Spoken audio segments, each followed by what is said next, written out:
My name is Carl Fisher, and I'm the, one of the lead singers of the Vibrations group, the group The Vibrations, and also I write under the name of Del Shar also.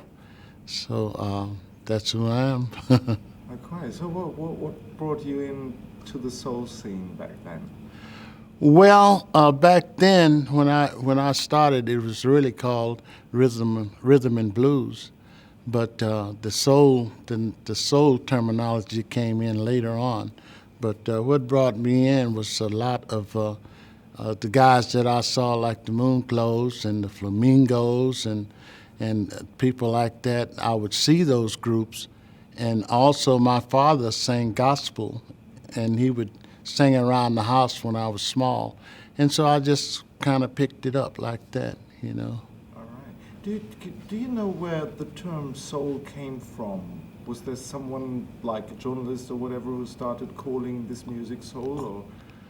Oh, I don't know exactly who was the guy that phrased it at first, but the term came about because it was a mixture of what they call rhythm and blues and gospel. And so they kind of used that term for rhythm and blues singers who were singing that type of gospel music mix of the rhythm, and they called it soul music. So it came from that term. I don't know if it came out of Atlanta with the Stax and Vote people, or whether it came from James Brown. I know Ray Charles was called a soul singer when he started. So that's kind of where the term came from. What does soul music mean to you personally? Well, it means a feeling of bringing out from inside what you feel, and it has a little bit more of the screaming and the more, it's more up tempo and more feelings. It has more feeling than the rhythm and blues might have. It's more of like I say, a gospel tinge type of rhythm and blues. It's more feeling in it from the gut, you know, kind of like blues, but a little bit more up tempo and a little bit more churchy than the blues might be. So that's what it kind of means to me. When they say soul, you're singing from your soul, you know, from feeling. It's a feeling type of music. More than others? No, I wouldn't say more than others. I would say it's just a different way of feeling it, because the blues has a lot of feeling naturally, but the soul has more of that screaming, hollering type of thing, like Little Richard and people like that, although Little Richard's a little bit more rock and roll. But it just has that Sam and Dave type of thing, and Isaac Hayes and Otis Redding. That's more like it. So Aretha Franklin definitely, you know, when she started singing the type of songs that she did later on, when she got away from CBS, then she started singing more of a soul type thing, you know, when she got churchy on what she did with Respect and those type of songs. All right. So what was the moment the Vibrations sort of came together or were formed? The Vibrations actually came together as a result of a couple of groups, really, amateur groups. One in junior high school called the Heart Thrills, which I was in, and then another group over in another high school. But then the first version of it was the Jayhawks, and the Jayhawks did the original version of Stranded in the Jungle, you know. And from there, we did a actually we did a demo session for Atlantic on the RV Records, actually, for the marathons, which was Peanut Butter. We did that. And then after that, we decided to name the group The Vibes. And so The Vibes, we did a few things, What's Her Name and some stuff like that, let the old folks pray, old folks talk, you know, and stuff like that. And then we decided, because we got two other guys in the group, and they were kind of acrobatic. They could turn flips and splits and do all that kind of stuff. So the name Vibes was kind of too static. So we decided to put a little bit more emotion into it and link the name out to vibrations, showing what kind of movements we was did. And that started out with the song we released called So Blue. We did So Blue, and Chess Records heard it, and then Chess decided that they wanted to put the record out. So they bought it from Bet Label, which was a small label, and they took and recorded us in Chicago as the Vibrations. And then we put out the Watusi, and it hit, and then from there we kept the name the Vibrations. So that's when it started. How was that for you personally when you had the first hit with the Vibrations? Well, personally, it was wonderful. I always enjoyed performing and traveling, and just to have a hit there and hear yourself on the radio. At our age, we was in our teens still, late teens, and it's just wonderful, to be that young and travel around and tour all over the country. Yeah. I can imagine. What was your audience like back then? Oh, the audience was very lively, sort of like what they are today, but a little on a smaller scale, They'd have all kind of people coming to the shows, and naturally the girls screaming out in the front row and everything. And it was just a wonderful time. But there was the same audience. They started to the songs that we recorded and put out. A lot of those songs were crossover records. So we had a lot of the teeny boppers, they used to call them, and that type of 14 and 13 and 15-year-old kids. It's the same thing. It's Justin Bieber type of thing, but it's just on a smaller scale, at least for the black artists. But it was really nice, I was going to that. So you were kind of an early boy group, right? Oh yeah, we was. We was an early boy group, and especially when Stranded came out and the Watusi and those songs. And some of the slow stuff that we did, they really liked it. So that's who we were.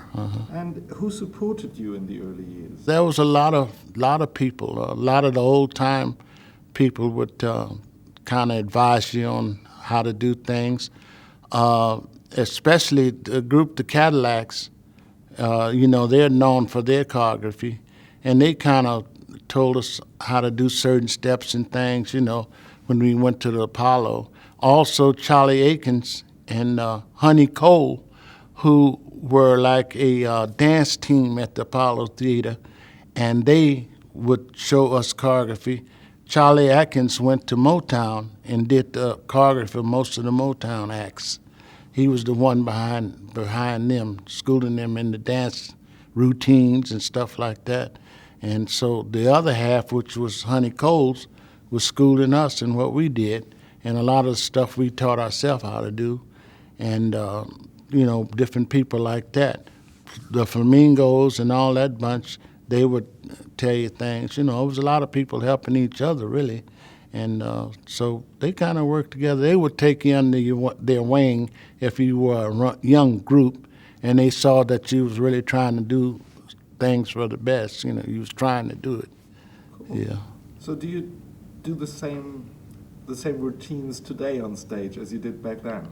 Oh no. We don't do the same routines. We do routines, but it's a smaller version of it. We couldn't jump off the stage and turn flips and do all that kind of stuff like we did then. But we just do a smoother version of it and a kind of downsized version of it.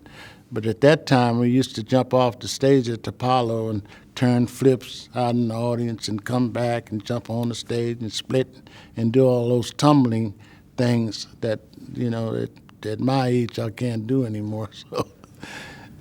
Did you ever hurt yourself while doing the routines and doing like acrobatic stuff? No, I never did hurt myself. Sometimes you'd get a little sore, but I never did hurt myself seriously. uh, and none of the other guys did, But we do it so many times that we kind of knew what we were doing, and it wasn't as hard as it looked. In the early days, have you been aware of that you were so successful here in the UK? Uh, well, not really, but I had written a lot of songs that did well in this market. I wrote some songs for one of the guys who's here today. He's sitting over there. His name is Earl Smith, and they sang with a group called the Showstoppers. And then they did a song called Ain't Nothing But a House Party, which was very big here in England and also in some other European countries, also in Japan. And and then I wrote a lot of songs for the Vibrations that they were big here in England, but they wasn't that big in the States. Some of them was not even released in the States, but they were released here.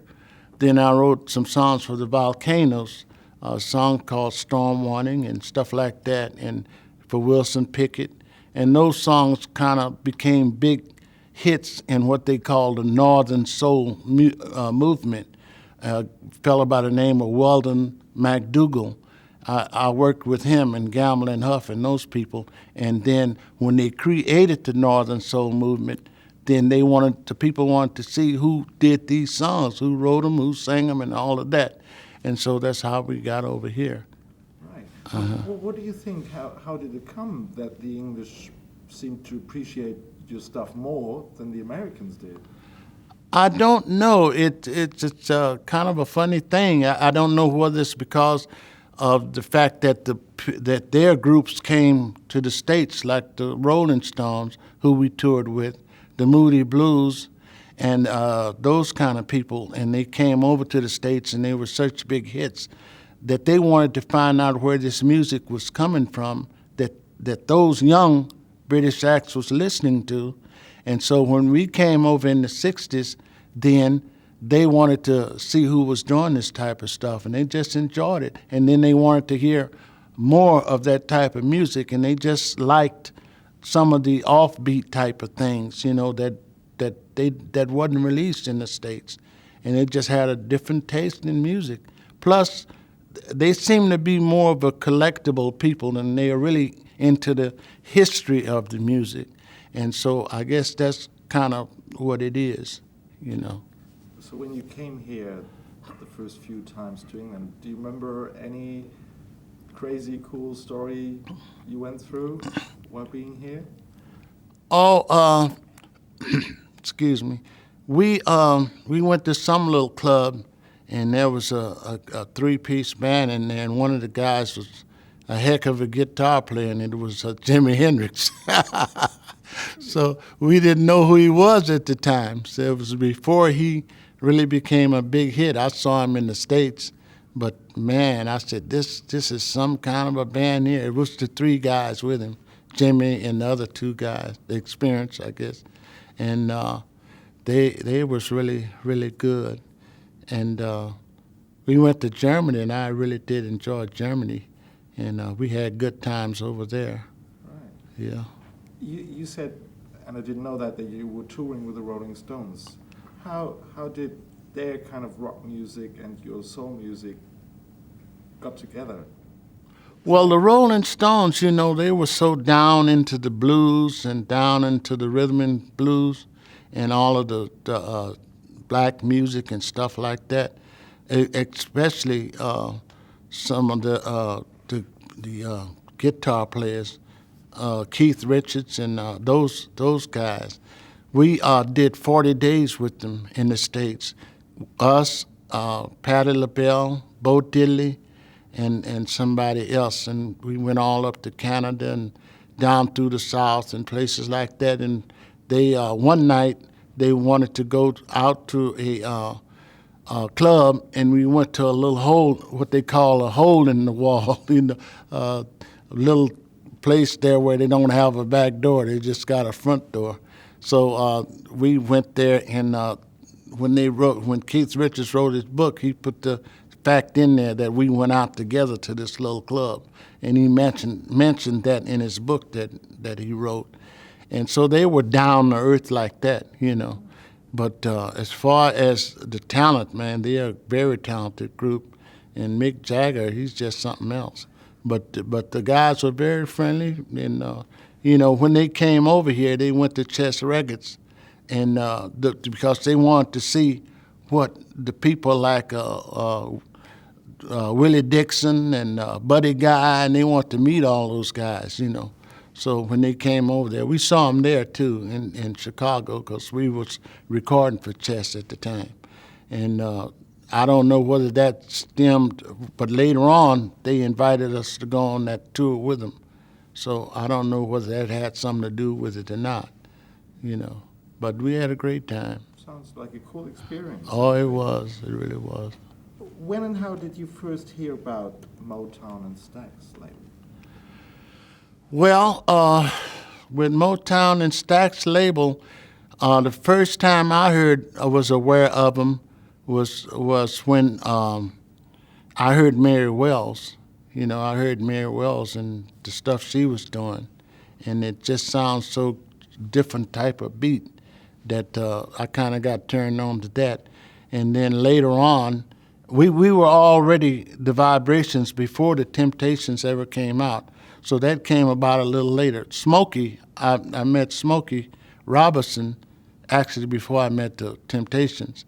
And then when they came out, when Smokey was writing a lot of stuff with the guy that started, Barry Gordy.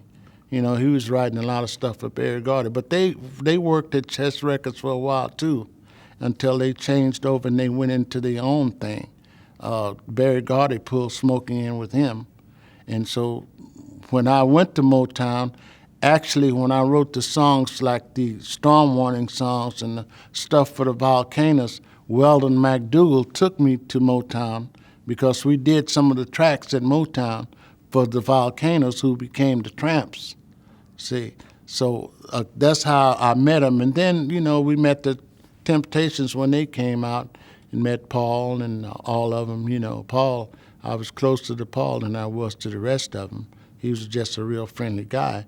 And at first they were on shows with us, but then as they started getting the hits that they did, then they decided to do the Motown thing, you know, the Motown shows. So we wasn't on the shows with them then, but they were a great bunch of guys. They did a dance step called a Temptation Walk, which was actually the sloop dance. So it was our step, but they did it and named it the Temptation Walk.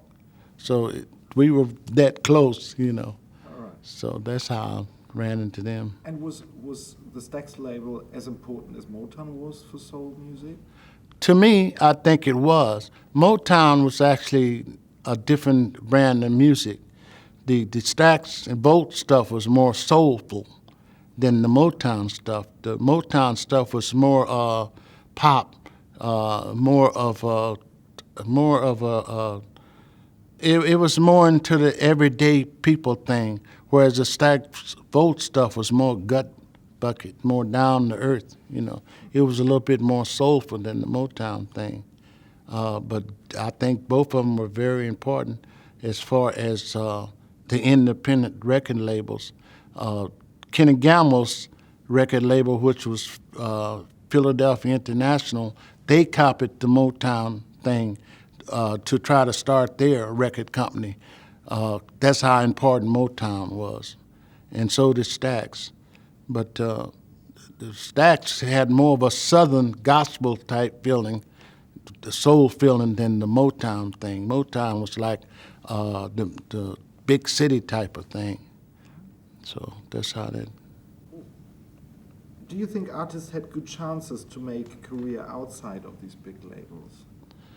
Well, back then you could, because there was more independent labels and there was more smaller labels, and there was more mom and pop record stores, you know, and you could go in and talk to a disc jockey, you know, or you could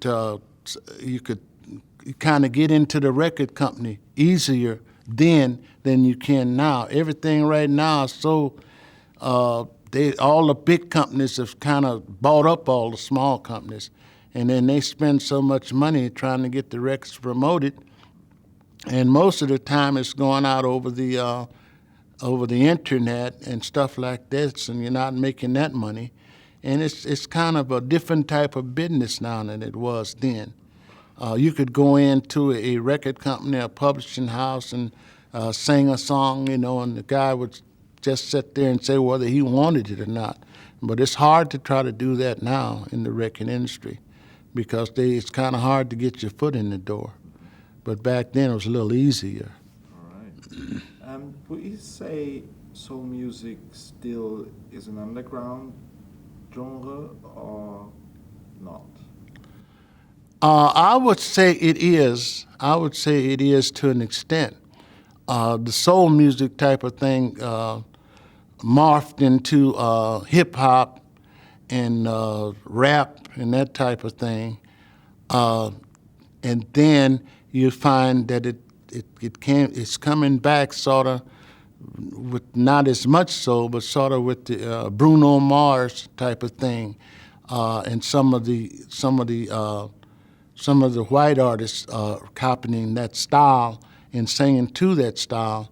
But the real rhythm and blues is kind of underground almost totally now.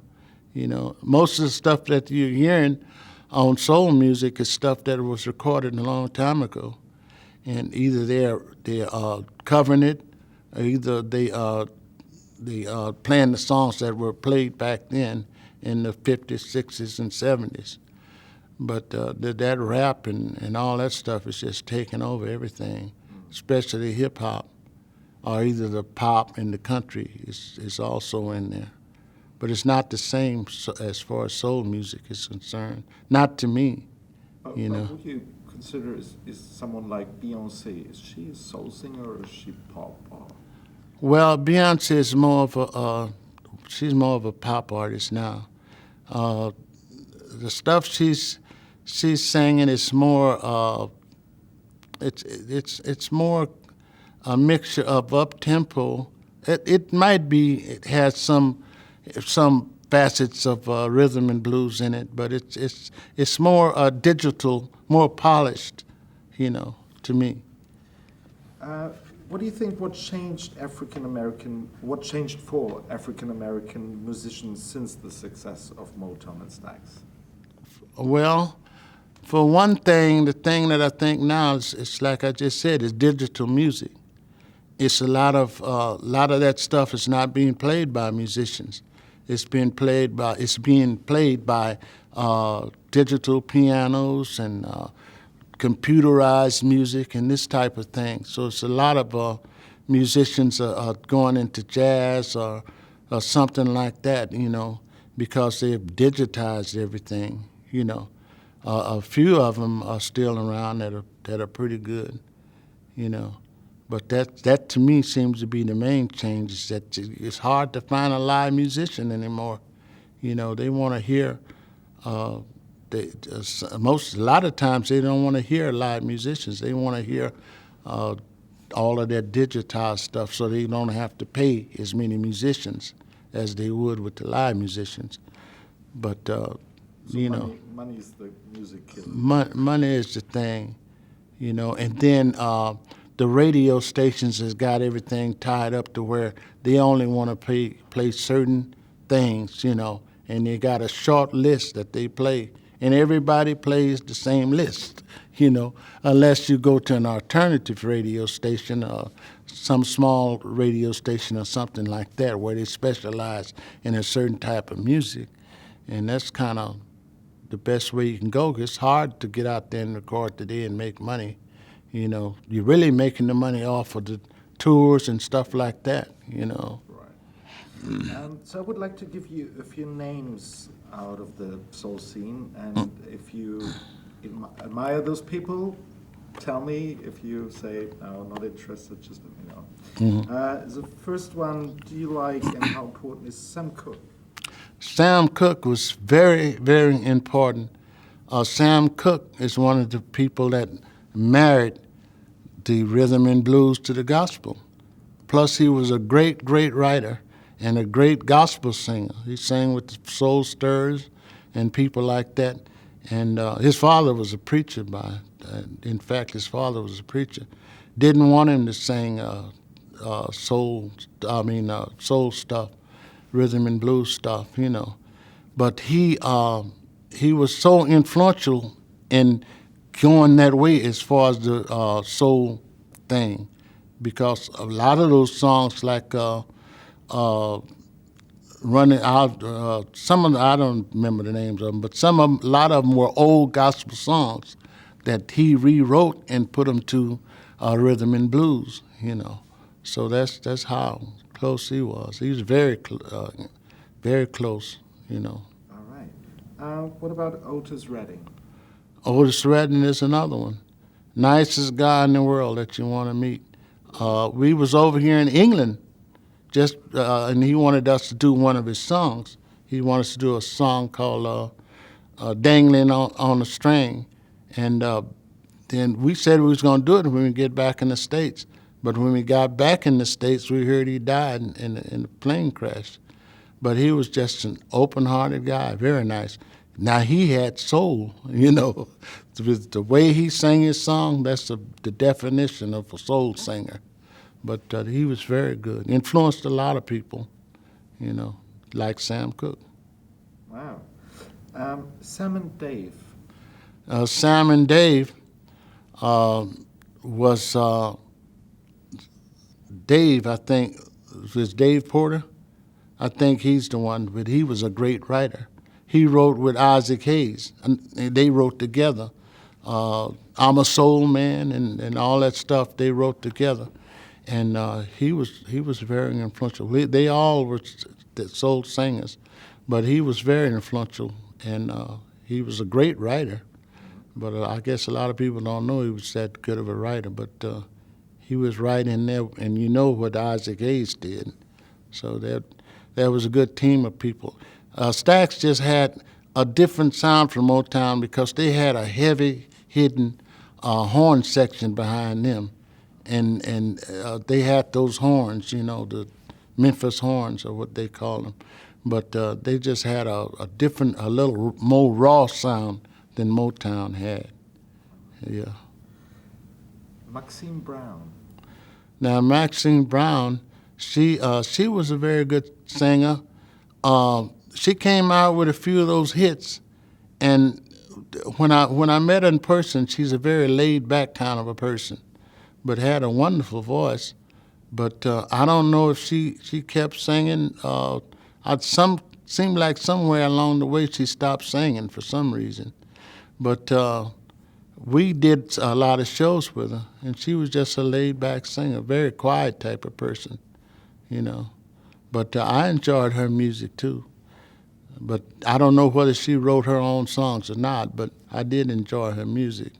So do you think she was more a performer than a writer?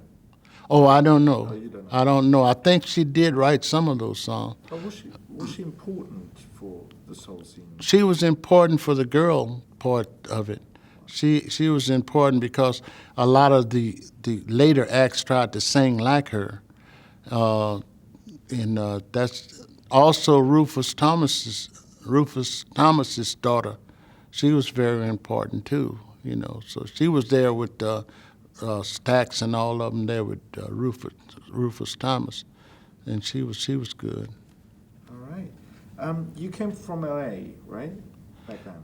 Yeah, well, actually, I was born in a place called Hardin, Texas, and when I was 6 years old, I moved to Los Angeles, and went to school there and everything else. But that's where the group started, in Los Angeles. Right.